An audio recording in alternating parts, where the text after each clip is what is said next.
There's also a reference to a fairy tale that I don't think many people know called Hans my Hedgehog.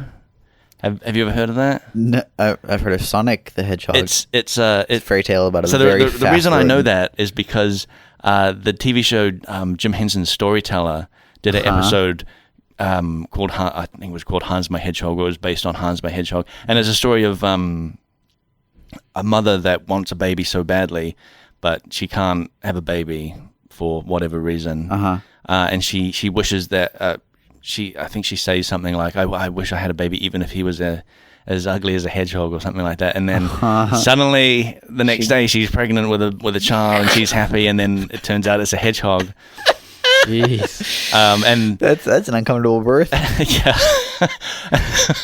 But yeah, as the story continues, he like grows up and he lives in the forest and he rides a giant chicken. Sure. And why not? He rescues. So this is where it actually starts to. So this is where it gets weird. This is where the actual Witcher story sort of took from it. Was that he lived in the forest, and a king got lost in the forest one day, and the hedgehog helped him riding a chicken. Yeah. In The Witcher, he didn't ride a chicken. They left that part out, but he was a hedgehog. Sure. Oh, that's fine. He's a hedgehog man. I'm gonna post it on Facebook because it's a really cool story. Okay. The Jim Henson one, and it's got the awesome Jim Henson special effects. Sure, I mean, I'd love to see it. It sounds crazy but, as balls. So I won't spoil it or anything, but but because there's a twist. Yeah. Well, actually, I'll tell you what. if you've been playing The Witcher, if you've been playing The Witcher 3, there is actually a twist at the end that I don't want to. Oh, well, maybe I should. Don't spoil it. Well, it doesn't matter because it's just the backstory of a character that's in The Witcher. Okay. So, if anybody doesn't want to know backstory.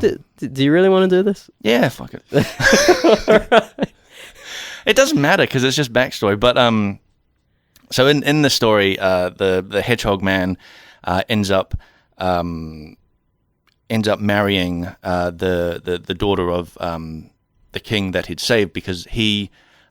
when he rescued the king, his one wish that the king had granted him was the king said, thanks for helping me. What would you like in return? And he's like, oh, I'm banging your daughter. Yeah, he King's like, said, sure thing. He actually said something crazy. Something very fairy tale-ish. He said, I'll have the first thing that greets you when you return home, which was his daughter. And so the dude waited like several years. It was like his dog or something. Yeah, well, that's the thing, and they make a big deal about that, saying it's like a destiny thing because like who knows what you could get. Sure. Where was I in this story? The twist. But anyway, the twist at the end is it was a curse, and the dude gets uncursed, and it all ends happily ever after. But then you find out that the guy is actually in the future, in The Witcher 3, the hedgehog guy is actually the Emperor of Nilfgaard, who you meet in The Witcher 3, and I was like, oh my god, it's that guy, and he's voiced by a hedgehog, and he's riding a chicken. He's voiced by Tywin Lannister. What? Yeah, and I was just like, oh my god, Charles Dance. Yeah, Tywin Lannister used to be a hedgehog. This is amazing. That guy's got an awesome voice. I don't know how interesting that is to anyone listening, but that's I cool. blew my mind because I'm kind of deep in The Witcher now. So, yeah.